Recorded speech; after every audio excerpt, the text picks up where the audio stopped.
Hi అమ్మా, ఎలా ఉన్నారు? అందరూ బాగున్నారా? సొరకాయ ఉల్లిపాయతో చెక్కలు చేశానమ్మా.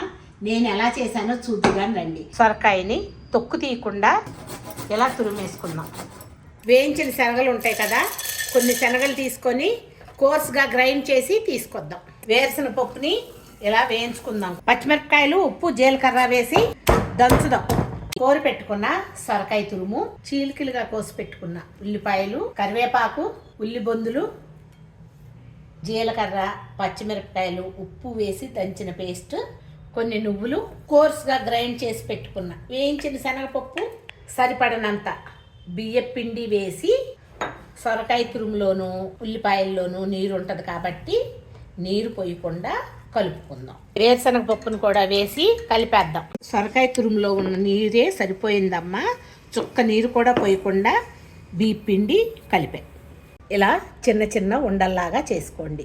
ఇలా చిన్న ఉండల్లాగా చేసి ఇలా ఒత్తి వేసేసుకోండి.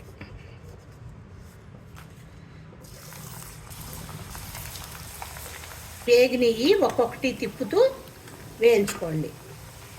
ఇంట్లో చిన్నపిల్లలు ఉంటే ఇలా చిట్టి చెక్కలు వేయండి. ఒక చెక్క ఇస్తే తింటారు అలా నోట్లో పెట్టుకొని. ఇలా